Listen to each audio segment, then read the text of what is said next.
There are some artists who use their skill on the mic to go from MC to mogul.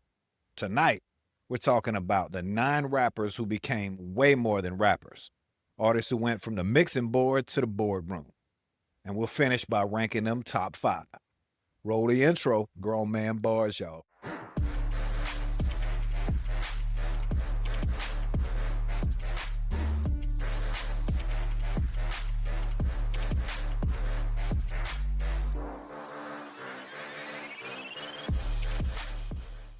What's good, family, and welcome back to Grown Man Bars, the best damn hip-hop show on 50 Cent's internet, and we'll get to him later. While you're here, before we even get started, go on and smash on those like and subscribe, and if you're listening via podcast anywhere, we appreciate it. Like and subscribe there, too. I'm your man, Chad. That's my man over there, B.A., the biggest absolute of absolutes that there is in the OG streets everywhere. B.A., how you doing today, man? Wednesday is Wednesdaying. It's just one of them days. Yeah. To Wednesday is definitely Wednesdaying. Well, we can shake it off by talking about some super successful cases. And what I thought about, we got nine of these to go through, y'all. What we're not going to do, this is not best rapper. These are not the 9 best rappers. This is about expansion, business, culture, longevity, and cross-industry impact. What they did outside of rap just as much as what they did inside of. We'll give one artist per round, and the final verdict, we will do our top 5. What was really cool to me about this, BA, 2 things struck me about this going through this list is, one, all 9 of these artists found a way to monetize something in themselves, but they all picked something different. And that was what was really cool to me. The other thing, obviously, is that also most of these people started from the bottom. And when we read out what everybody's estimated net worth is, man, that's the kind of shit that warms a man's heart to see somebody coming from, say, the Marcy Projects to have the net worth that he's got now. So that's a lot of fun. Let's get it going. We will start with number 9. My man, Common. Now, I bring Common up because we've talked about what Common is to us in rap. Outside of rap, Common has been in some of the biggest movie franchises or movies of the last 20 years. I'm talking about Selma, John Wick Chapter 2, American Gangster, Wanted. Common has made a name for himself, and what's cool to me is Common gets these like acting heavy roles. This isn't just we want to put a rapper in here because it's cool to have a rapper in the movie. Nah, Common has lines. Common gets to say stuff in movies. But Common also gets respect, man. B.A., what is it about Common that we respect so much? He's educated. Like, I say that lightly, but I mean that. Common doesn't strike you as a street hood. He doesn't strike you as someone you can't have a conversation with. But most importantly, outside of hip hop, Common is exactly what people with money look for. He is marketable. He looks like he can be a poster child for whatever it is you're trying to do, good, better, and different. But he's believable too. Like some of the roles, like Smoking Aces. He fit the part. Mm-hmm. You know, he fit the part well. And then you look at something like Barbershop where you're like, okay, that's in the pocket for him, but it really wasn't. When you start talking about father, when you start talking about a husband who's battling to keep his marriage together, like it was just some layers with that had to get pulled back, that it wasn't just, like you said, insert rapper here. He had some chops. Well, that's funny that you mentioned like Barbershop was a insert rapper here role. That's why it was like so out of place for him, because we're used to seeing that dude act. Also, something that is near and dear to my heart for Common. Common has written a couple of memoirs and several children's books. He is regularly invited to speak at universities, cultural institutions, social justice conversations, and is viewed as a public intellectual, not just an entertainer. He is the founder of the B Movement Foundation, which works on youth empowerment, civic engagement, arts education, and has long-standing work in voting rights, criminal justice reform, and community development. Common has a net worth of $50 million. And that is what's cool to me because Common basically turned thoughtfulness into his longevity. Like you said, he comes across as a very smart dude. He comes across as well put together, and he managed to monetize that. Right. So moving on to number 8. These are not in order either, so do not beat me up over this order. Number 8, Snoop D-O double. I don't know that there's anything you really have to say about Snoop Dogg when it comes to branding. But I think you said this in a previous episode, BA, that I think was really cool, was what he monetized was being cool. And how the hell somebody managed to become a multi-millionaire out of coolness is about as impressive as it gets when it comes to what lane you chose to get rich. That was crazy about Snoop. Stay with me on this. Snoop is hip hop's version of Willie Nelson. Who has ever said they hung out with Willie Nelson and didn't have a good time?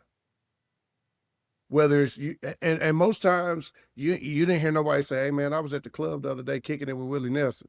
No, that's not how that went down. You usually at Willie Nelson's house on the porch doing whatever, but that's what Snoop became. If this version of Snoop would have came out in 92, 94, no one would have took him seriously. He'd have been, and this is no shade, no disrespect, but he'd have been looked at like Young MC or Hammer or some of the people that didn't really get the respect they deserve for their art and what they were doing in their space in hip hop. But he'd have been looked at like that. He'd have been looked at like, this dude is, and he just, you know. How does he pull it off? How is it that he's one of the few people that gets to be what we call, well, for lack of a better term, white safe, safe for white audiences, but also still be the gangster that Snoop is known to be? Because he showed the one important thing that I sell. I've said this on several occasions to several people. The words I am are the 2 strongest words in the English language, because what follows that when you're speaking about yourself is kind of the path your brain takes everything else and the universe with you. And Snoop Dogg just simply said, "I am Snoop." And somewhere along the line, that phrase paid. I don't know any other way to say that. Like, it paid. Let's keep it a buck. Snoop is not going to be up for a Golden Globe, an Emmy, or an Oscar anytime soon with his acting chops. He did not go to, he did not study. He did not spend no time on Broadway. He wasn't busting his chops and, Denzel's. He didn't spend it. He didn't spend any time at Juilliard. At Juilliard, he'd bust his chops in a workshop with Denzel or Morgan Freeman or Robert De Niro. But what Snoop does is Snoop has figured out how to be comfortable in his own skin.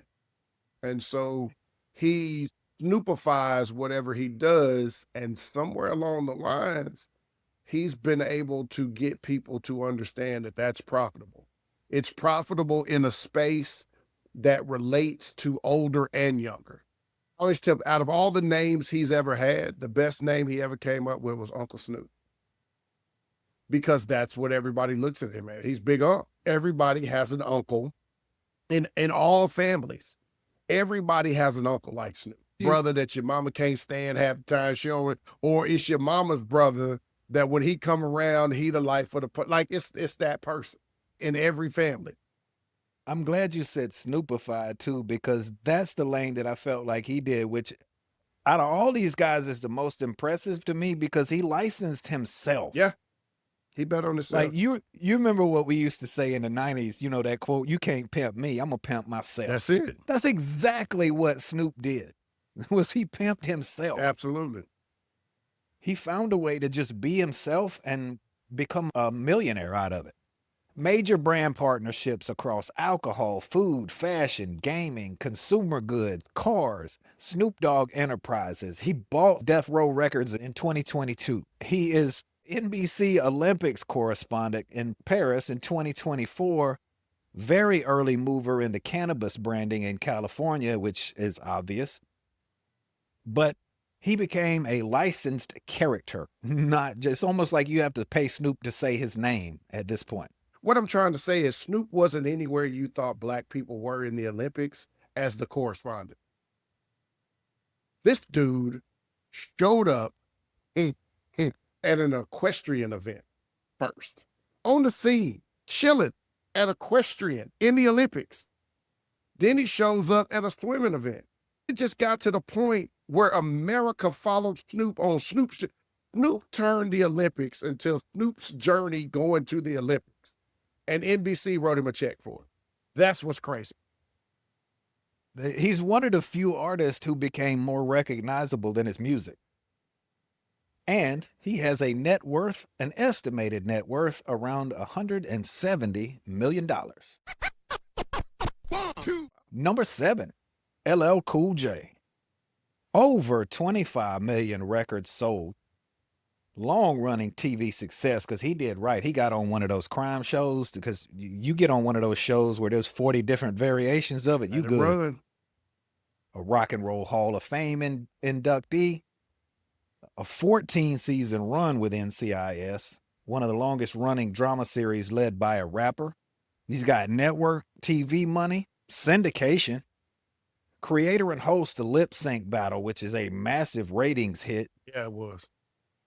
And it made him family safe, too. It's like LL becomes family safe now because he comes into your house to host a little game show.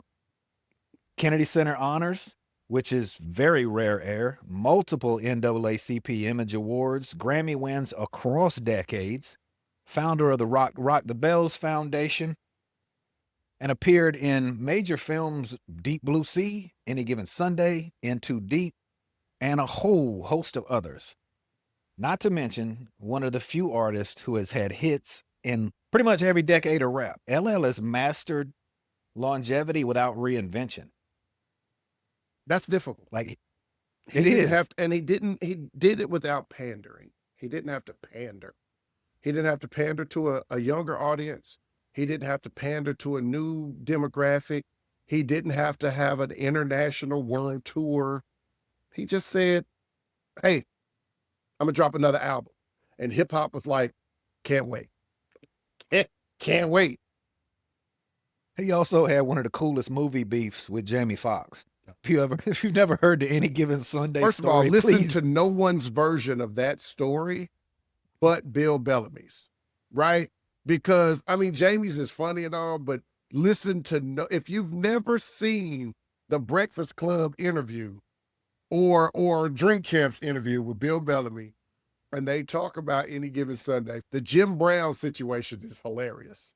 That was one of the funniest part was when the Jim Brown comes in and goes, "What the fuck is going on?" Jim Brown. No matter what's going on, hey, Jim got it straight, baby. Bill Bellamy's version is, I have seen that interview probably 20 times, and I would watch it again right now. Yeah, so at number 6, it's LL Cool J with a net worth of $125 million. He was the first one to me that proved that rappers don't have to retire just because they get old. Nah. Number 6, one of my absolute favorites when it comes to this category, the Queen, Latifah. Put some respect on her name. You know what I'm saying? Put some respect on her name. Grammys, Emmys, Golden Globes, starred in Chicago the Musical, Set It Off, Bring It Down the House, which is hilarious, Girls Trip, is now on The Equalizer, which is rare for any actor, period, but you have a black female who leads her own show. Yeah. A spinoff of a Denzel Washington movie series where they're discussing having a fourth one. Very successful. Right. And the TV show goes to the Queen. Enough said. She was the first female rapper nominated for an Oscar. She's also a Kennedy Center Honors recipient.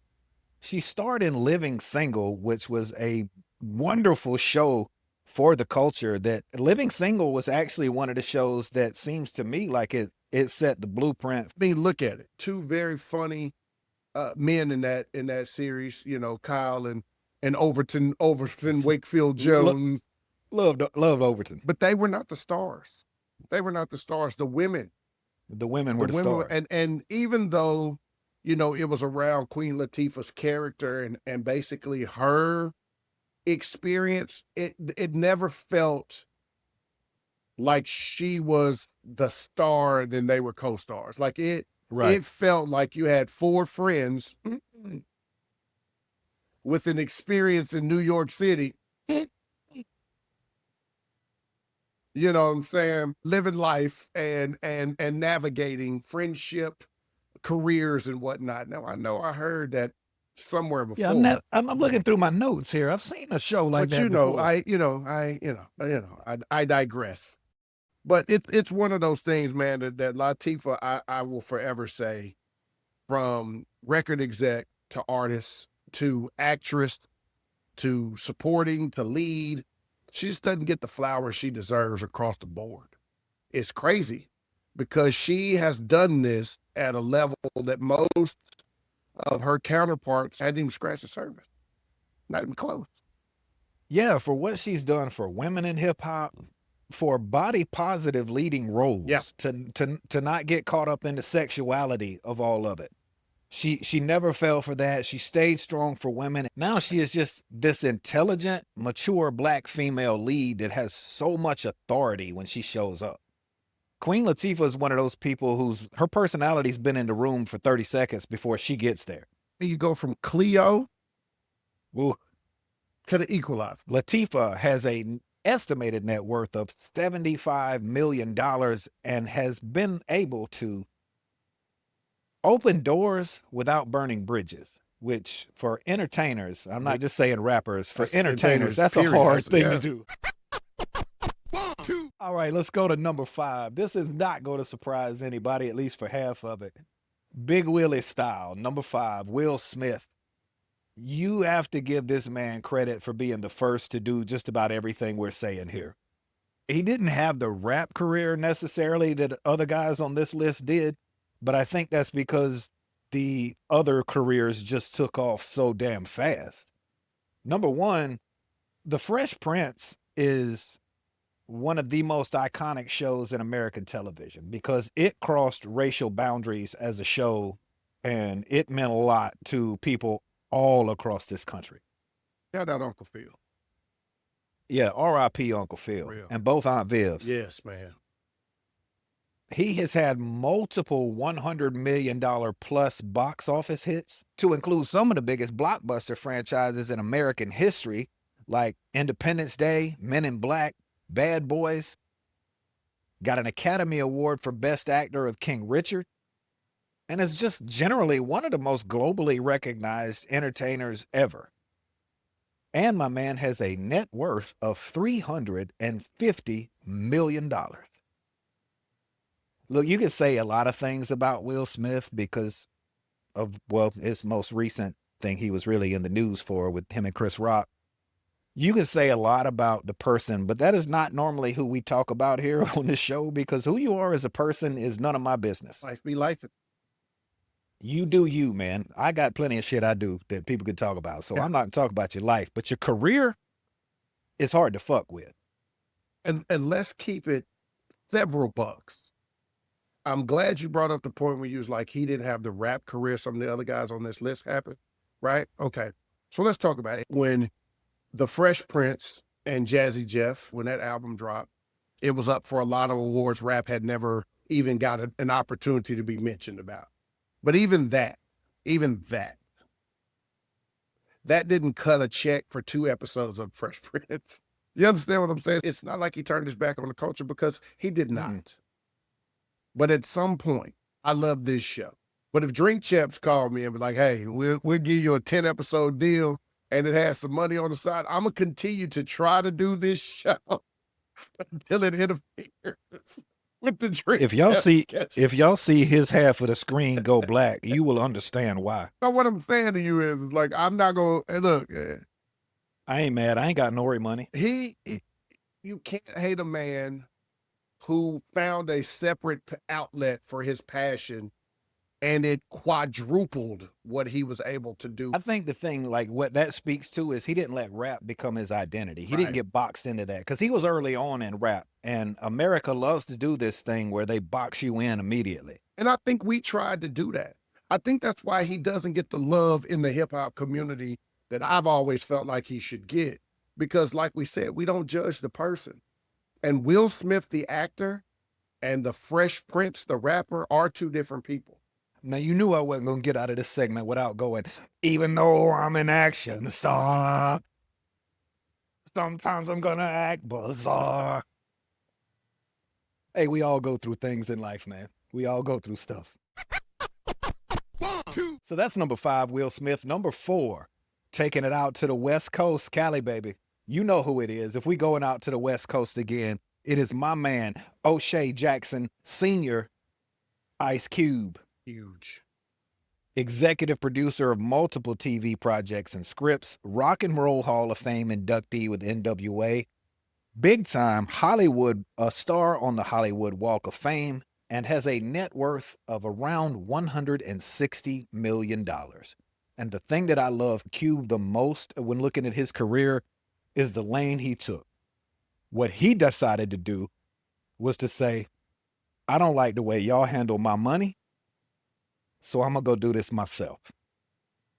He played the game long enough to get the money to do it himself, and as soon as he did, he made that switch.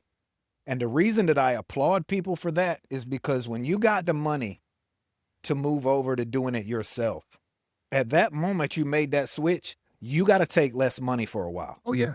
Oh, yeah. You're going to make less money for a long time when you start it by yourself. Now, by now, he's made all that up and more.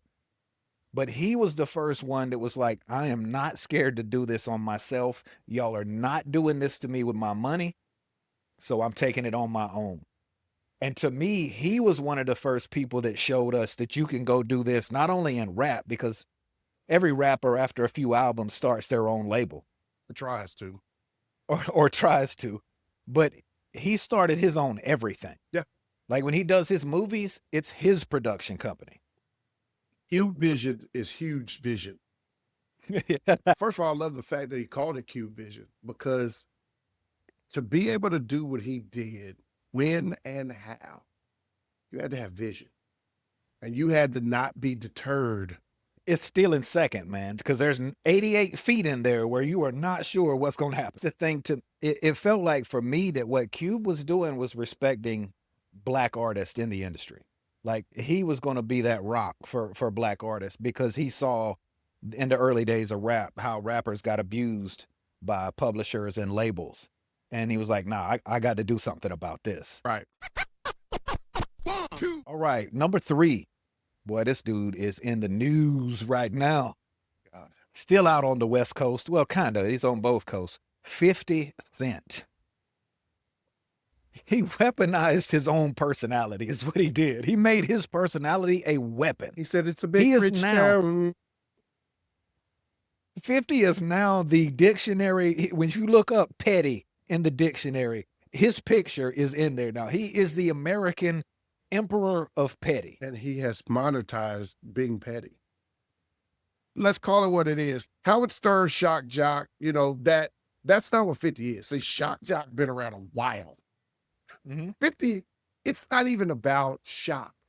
To quote which I hate doing, to quote a new artist or a newer artist from our era, there's an artist that said, looking at my watch, I got time today. That's 50 Cent's Hold My Drum.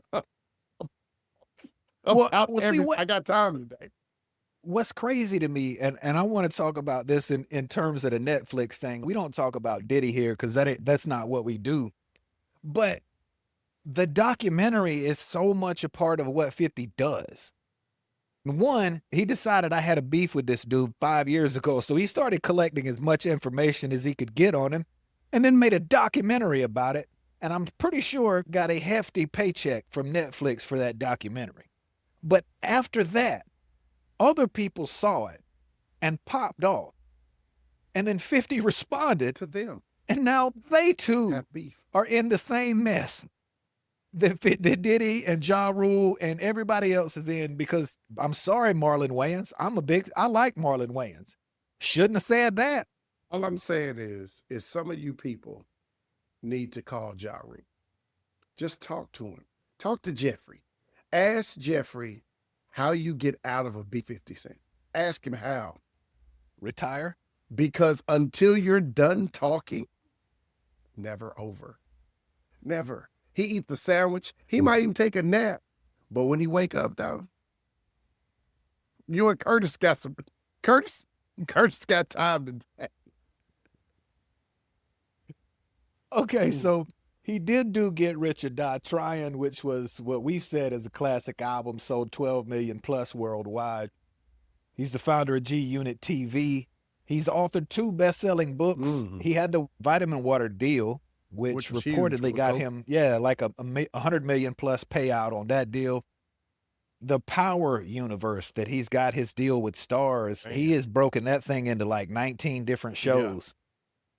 And he has a net worth, it does put him up in there, post-bankruptcy, a net worth of an estimated 75 million, which has probably gone up because of the Netflix documentary. 25 just for the documentary. I'm sure. Here's the thing about him is converting attention into intellectual property. It's the Inquirer. 50 Cent is, I got $2,000 for dirt. You got some dirt? Because I got an issue. No one had all of this information readily available. He had to go out and acquire this. Hey, you saying 50 Cent is like those questions used to come up at the end of Maury. If you've ever been cheated on by your uncle and had a baby. Like, man, here's why it's, 1, so entertaining, and 2, why I believe it's so profitable. 1, he's good at it. But 2, he enjoys it. Like, some people subliminally hit and do this or do some things in the underling. I did that. Like, he lets you know it was him right off. He does not care. Yeah, that was me. Yeah, me. I did that to you. That is what's so great about 50, man. I'll leave it with this. We've said this before. You don't fear other men because of the talent that they have to do things. You fear them by how far they're willing to play it. And 50 has made it clear he will play this out as far as you want to go. To the bone. Play this like Lionel Richie, baby, all night long if you want. Yeah, 50 play it to the bone. Number 2, Andre Young, Dr. Dre. Infrastructure builder, that's why. He launched NWA, Snoop, Eminem, 50 Cent. Let me say that again. He launched NWA, Snoop, Eminem, 50 Cent was the sound architect of multiple eras. Sold Beats by Dre to Apple for around $3 billion as the co-founder, and then took an executive role with Apple Music in shaping Apple Music when after it launched. Founded the USC, Iveen, and Young Academy. This is a pretty big range for him, but an estimated net worth for Dre of between $500 million and $850 million. The amount of huge movements in hip hop that Dre has either started or been a part of is about all you need to say for hip hop. And the fact that you can say Dr. Dre and my 75-year-old white mom knows exactly who I'm talking about. That is a big ass name. It's really not, like you said, there's none of that. What do you say about Dre? The wash wasn't good. Like, what? I mean, other than that, like, what else do you say? that Aftermath Presents could have been better. I mean, like, Dre is Dre. What I love about Dre is every move that Dre made, hip hop music was the forefront of how he did it. Where we might have praised Will Smith for using hip hop to get him into spaces where he could be more than. Mm-hmm. Dre did it the other way. So that hip hop could be more than. He literally dropped a shoulder and just pushed hip hop forward in everything he did. And he never got out of that space to prove also that it's marketable. Yeah. It is a cash cow. And we knew that. Anybody in culture knows. What I respect about Dre is the restraint to be behind the scenes. He doesn't want to be out front. He's not dancing in everybody's videos. He doesn't do that. He doesn't go, this is my project. I want this to be about me. He likes to be in the background, the executive pulling the strings, and that's why he's worth between 500 and 850 million dollars. Agreed. And now to number one that I know if you've been watching this whole episode and you were from the greater New York metropolitan area, you have been pissed off for the first 8 people that we mentioned. You can calm down because now we're going to the man himself, Mr. Sean Carter, Jay-Z. 14 number one albums, BA, is the most in hip hop history. He's the first rapper in the Songwriters Hall of Fame. He is rap's first billionaire. That's billionaire with a B. He invested $2 million in Uber that is now worth $70 million. He has Roc Nation management, publishing, and touring, which has been case studied by Harvard, Columbia, and NYU business schools to be worth $2.5 billion. I don't know what else you say about that because he did it the corporate way. And he's even said it. Now I'm higher up with the higher ups. Yeah. And he's right because now Jay-Z is in the room with the executives that you rarely ever see in public. In fact, you rarely ever see Jay-Z in public. But that dude, to me, he gave you what winning after rap should look like. Because he took that little bit of money and he is invested in a little bit of everything. He put himself in a lot of different avenues, and he shook the tree until the leaves stopped falling, and then he found another tree, which is kind of the problem with certain people. You get stuck. You've tapped out that tree. You don't know nothing else to do. Well, he not just shook leaves. He started planting other trees and waited for them to blossom before he started shaking those trees. He got himself into a situation with Roc Nation that honestly, I don't think he thought in the beginning it would be what it was. I think he was trying to rebuild what he had before with Day on his own terms. And what Roc Nation became was exactly the second word. It became nation.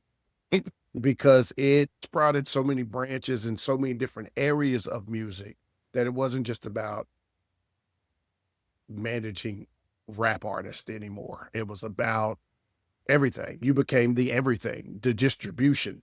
You became the A&R. You became its own solar system of hip hop. And that's crazy. The longevity is, I mean, he could drop an album anytime he wants to and rap and come back anytime he wants to. We will listen. Yeah, we'll... Before we get to the top 5, let's have a little bit of the absolute truth. BA, tell me something that is not a lie today.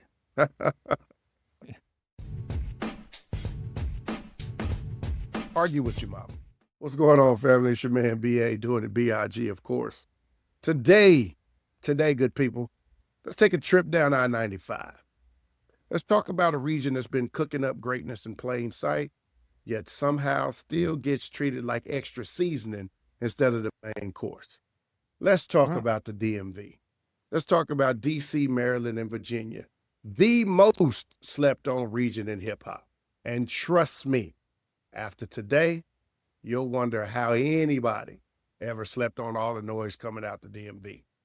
See, before trap hit the South, drill hit Chicago, DMV had a sound already. It was sonic. It was universal. It was go-go. The congas, the swing, the pocket groove, that could keep the block party alive long after the police tried to shut that thing down. The energy didn't stay in the streets. It shaped the way artists wrote, the way they moved, the way they delivered. The DMV didn't buy anybody else's sound. They didn't need to. It built a sound the rest couldn't really imitate if they tried. But here's where the sleepiness gets disrespectful. The DMV didn't just contribute.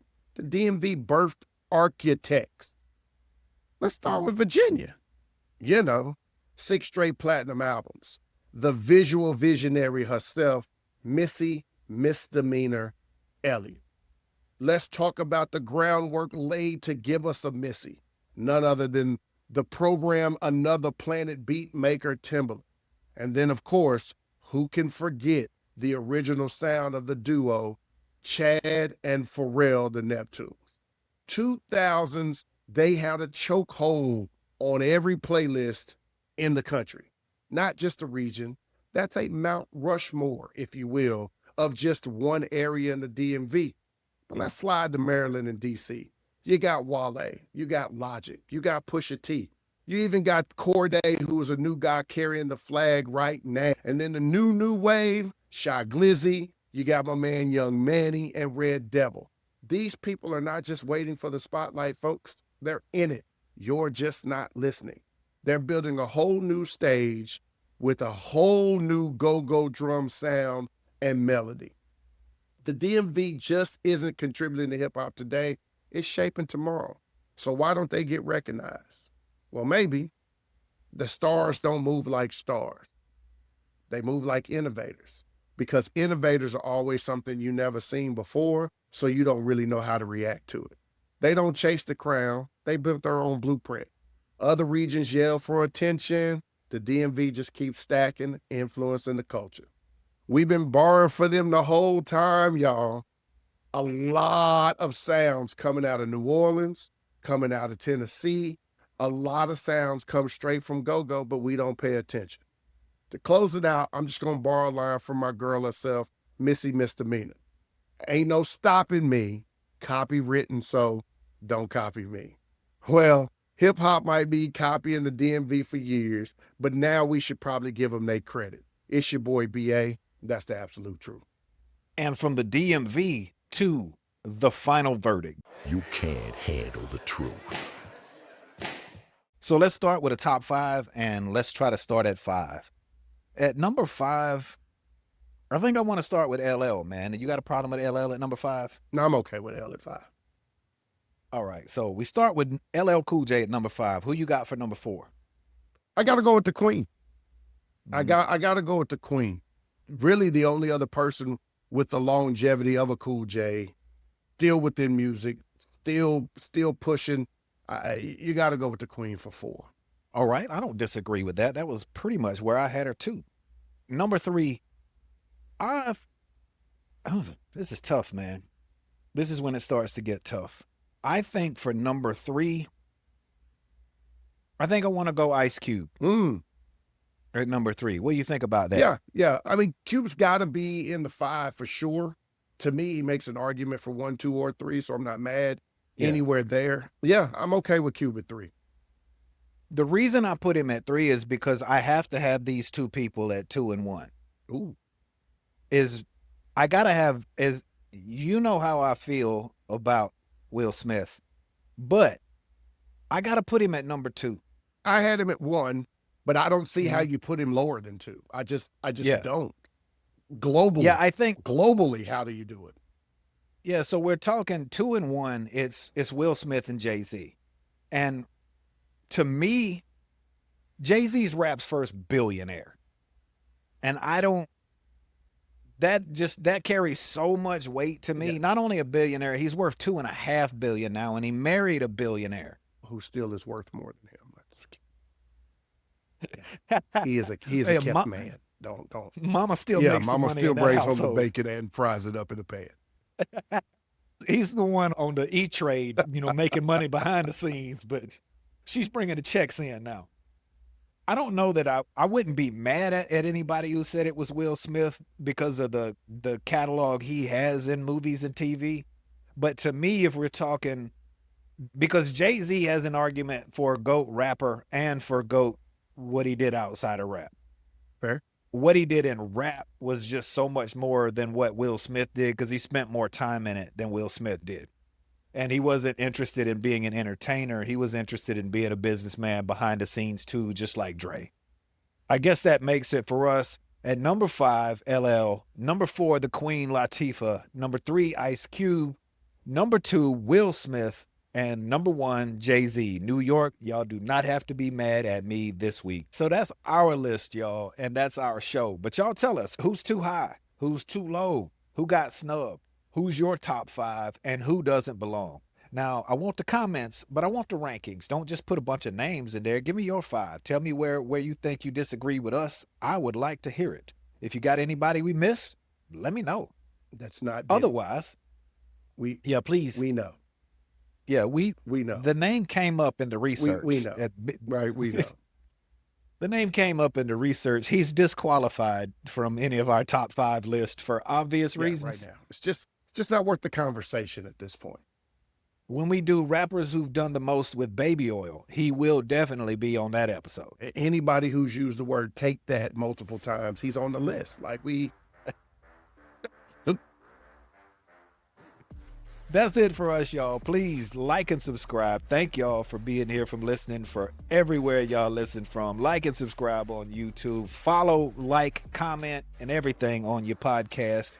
We'll actually be back next week with 2025's hip-hop year in review for the end of the year, y'all. Thank y'all for being around. I'm your man, Chad. That's my man, B.A. Catch y'all next time.